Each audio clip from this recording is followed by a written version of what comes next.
میں خادم علی افسر دربار عالیہ موڑا شریف آپ کو حضور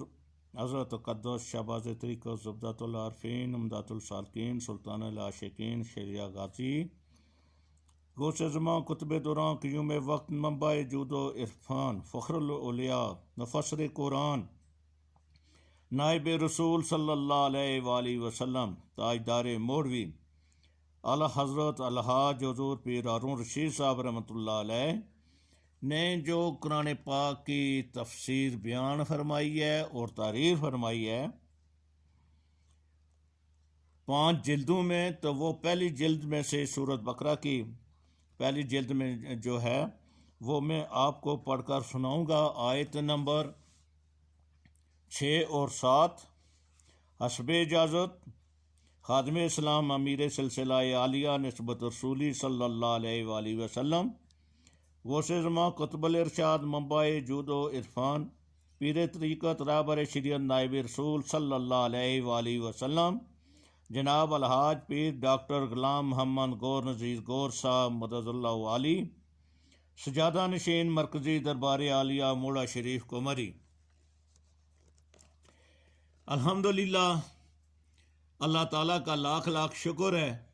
کہ مالک و ملک نے اپنی یاد کی توفیق اور موقع عطا فرمایا۔ لاکھوں اور کروڑوں درود حضرت محمد مصطفیٰ صلی اللہ علیہ وآلہ وسلم پر، جن کے طفیل مالک الملک نے یہ مہربانی عطا فرمائی۔ سامعین اکرام، اللہ تعالیٰ نے قرآن پاک میں ارشاد فرمایا، اعوذ باللہ من الشیطان الرجیم، بسم اللہ الرحمن الرحیم، ان الذین کفروا سواء علیہم انذرتہم ام لم تنذرہم لا یؤمنون، ختم اللہ علی قلوبہم وعلی سمعہم وعلی ابصارہم غشاوۃ ولہم عذاب عظیم۔ بے شک جو لوگ انکار کرتے ہیں ان کے لیے برابر ہے، آپ انہیں ڈرائیں یا نہ ڈرائیں، وہ ایمان لانے والے نہیں۔ اللہ تعالیٰ نے ان کے دلوں پر اور ان کے کانوں پر مہر لگا دی ہے، اور ان کی آنکھوں پر پردہ پڑا ہوا ہے، اور ان کے لیے بہت بڑا عذاب ہے۔ سورۃ بقرہ کی 6 اور 7 آیت۔ میں نے پہلے آپ کے سامنے بیان کیا تھا کہ اللہ تعالیٰ نے قرآن ارشاد فرمایا ہے کہ یہ قرآن پاک ہدایت ہے، اس سے استفادہ وہی لوگ کر سکتے ہیں جو تقوی رکھنے والے ہیں۔ پھر اللہ تعالیٰ نے ان تقوی رکھنے والوں کی تعریف فرمائی کہ وہ کون لوگ ہیں۔ سب سے پہلی تعریف اللہ تعالیٰ نے ان لوگوں کی یہ فرمائی کہ یہ مومنین غیب پر ایمان رکھنے والے ہیں۔ پھر ان کی تعریف یہ فرمائی کہ وہ ہر وقت اپنے آپ کو اللہ تعالیٰ کے سامنے حاضر رکھتے ہیں، اور نماز کی صورت میں تیسری یہ تعریف فرمائی کہ جو کچھ اللہ تعالیٰ نے انہیں دیا ہے اس میں سے وہ خرچ کرتے ہیں، یعنی وہ یہ یقین رکھتے ہیں کہ ان کے پاس جو کچھ ہے وہ سب اللہ تعالیٰ کا ہے اور اللہ تعالیٰ کے رسول صلی اللہ علیہ وسلم کا ہے۔ پھر یہ کہ وہ اللہ تعالیٰ کے ہر حکم اور ارشاد پر ایمان لاتے ہیں اور اسے مانتے ہیں۔ اللہ تعالیٰ نے ان کی یہ تعریف فرمائی کہ وہ آخرت کے دن پر ایمان اور یقین رکھتے ہیں، یعنی جو کچھ ہم دنیا میں کر رہے ہیں ایک وقت آئے گا کہ یہ سارے کے سارے اعمال اللہ تعالیٰ کے سامنے پیش ہوں گے اور وہاں جزا اور سزا ہوگی، کیونکہ اگر اس دن پر ایمان نہ ہو تو سارے اعمال بے فائدہ ہو جاتے ہیں۔ اللہ تعالیٰ فرماتا ہے کہ یہ وہ لوگ ہیں جو ہدایت پر ہیں، کیونکہ انہوں نے قرآن پاک جو ہدایت والی کتاب ہے اس سے ہدایت حاصل کی ہوئی ہے۔ یہاں اللہ تعالیٰ نے فرمایا کہ جنہوں نے ہدایت نہیں پائی اور جنہوں نے کتاب کے متعلق حضور پاک صلی اللہ علیہ وسلم کا ارشاد سن کر انکار کر دیا، تو آپ صلی اللہ علیہ وآلہ وسلم ان کو ڈرائیں یا نہ ڈرائیں، وہ اب ایمان نہیں لائیں گے، کیونکہ انہوں نے آپ صلی اللہ علیہ وسلم کی بے ادبی کی، آپ صلی اللہ علیہ وسلم کے حکم کو نہیں مانا، اس لیے اللہ تعالیٰ ان سے ناراض ہو گیا، جس کی وجہ سے ان کے دل سیاہ ہو گئے، اس لیے آپ صلی اللہ علیہ وآلہ وسلم ان کو ڈرائیں یا نہ ڈرائیں ان کے لیے برابر ہے، اس لیے کہ اللہ تعالیٰ نے اپنی ناراضگی کی بنا پر ان کے دلوں اور ان کے کانوں پر مہر لگا دی ہے اور ان کی آنکھوں پر پردے ڈال دیے ہیں تاکہ وہ ہمیشہ ہدایت سے محروم رہیں۔ وہ سخت عذاب میں جائیں گے جو ان کے لیے تیار کیا گیا ہے۔ اس سارے ارشاد پاک سے دو باتیں معلوم ہوتی ہیں، ایک یہ کہ حضور صلی اللہ علیہ وسلم کے ارشاد پر عمل کرنا اور یقین کرنا ہی ایمان کی سب سے بڑی اور پہلی نشانی۔ جو حضور صلی اللہ علیہ وسلم کے ارشاد پر یقین نہ رکھے یا ایمان نہ لائے تو وہ قرآن پاک سے بھی ہدایت حاصل نہیں کر سکتا۔ اس طرح قرآن پاک پڑھنے سے وہ اور زیادہ گناہ گار ہو جائے گا۔ دوسری بات یہ ہے کہ جس نے نبی پاک صلی اللہ علیہ وسلم کی بے ادبی کی اور انکار کیا وہ ہدایت پر آ ہی نہیں سکتا، خواہ وہ عبادتیں بھی کرتا رہے، کیونکہ اس کے دل، دماغ اور کانوں پر مہریں لگ جاتی ہیں اور اس کی آنکھوں پر پردہ پڑ جاتا ہے۔ اس کا سب سے بڑا ثبوت یہ ہے کہ جب نبی پاک صلی اللہ علیہ وآلہ وسلم تشریف لائے تو جن لوگوں نے حضور صلی اللہ علیہ وسلم کو دیکھتے ہی حضور صلی اللہ علیہ وآلہ وسلم کی باتوں کو سچ مان لیا، تابعداری اور غلامی اختیار کر لی، تو اللہ تعالیٰ نے ان کا تزکیہ نفس فرما دیا، ان کو پاک صاف نور علی نور کر دیا۔ ہمیشہ ہمیشہ کے لیے یہ حکم ہو گیا کہ ان کی برابری کوئی شخص نہ کر سکے گا۔ اگر کوئی اور پہاڑ کے برابر سانہ خرچ کرے تب بھی ان کی ایک مٹھی جو خرچ کرنے کے برابر نہیں ہوگا، خواہ ساری عمر خیراتیں اور خدمات بھی کرتا رہے۔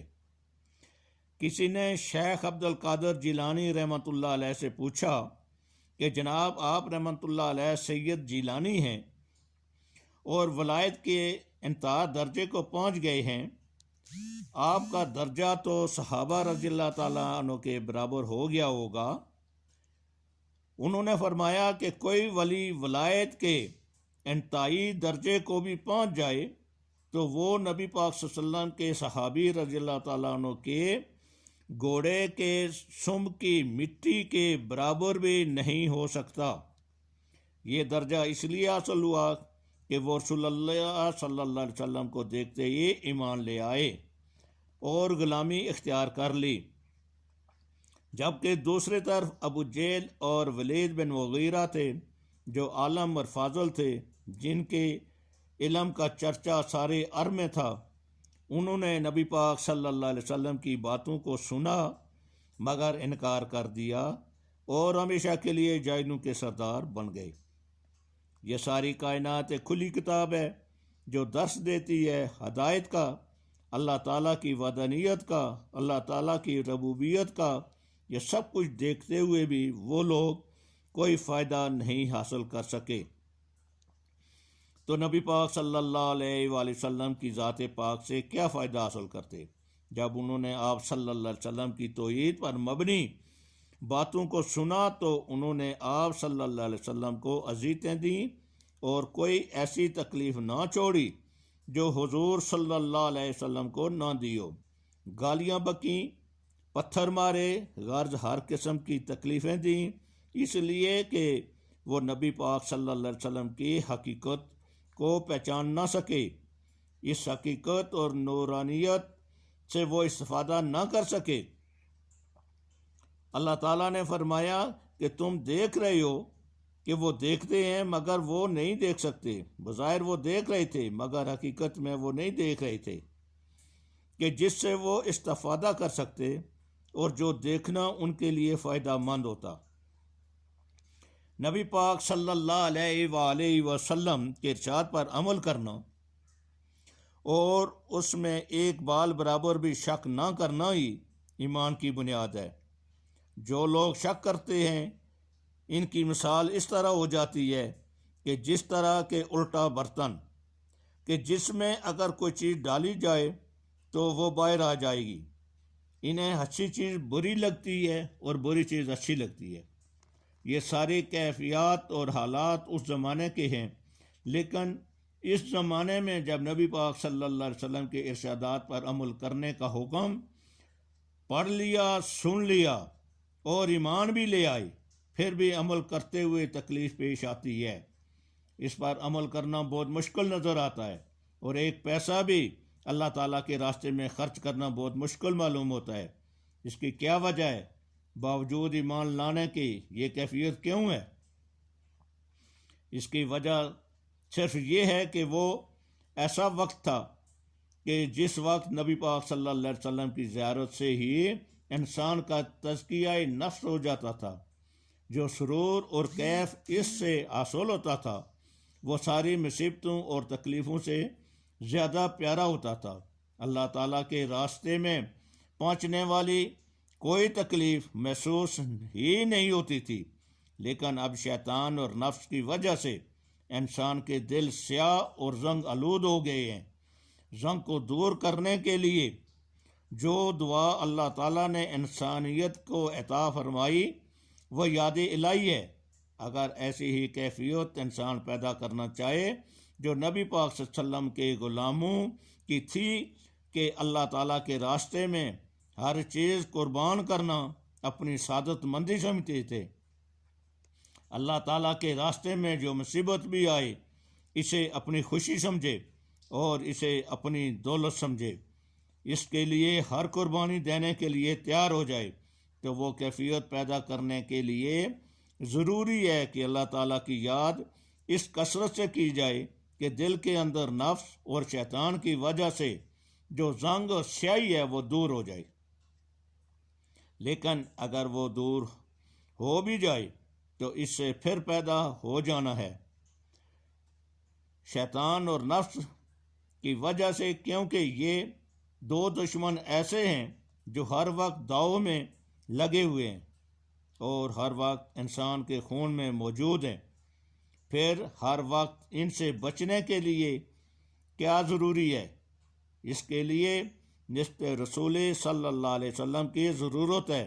تاکہ انسان کا تعلق نبی پاک صلی اللہ علیہ وسلم سے ایسا پختہ ہو جائے جس طرح بجلی کی تار کا تعلق پاور ہاؤس سے ہو جاتا ہے کہ بجلی کی تار کو کوئی بھی ہاتھ نہیں لگا سکتا، اگر ہاتھ لگائے تو وہ اسی وقت ہلاک ہو جاتا ہے۔ اسی طرح جب انسان کا تعلق نبی پاک صلی اللہ علیہ وسلم سے ہو جائے اور اسے نسبت رسولی صلی اللہ علیہ وآلہ وسلم حاصل ہو جائے تو اس پر نہ شیطان غالب ہو سکتا ہے اور نہ نفس۔ یہ محفل اسی غرض و غائد کے لیے ہے کہ وہ سارے لوگ جو اللہ تعالیٰ اور رسول اللہ صلی اللہ علیہ وسلم کی غلامی چاہتے ہیں وہ سب مل کر اللہ تعالیٰ کی یاد اس کثرت سے کریں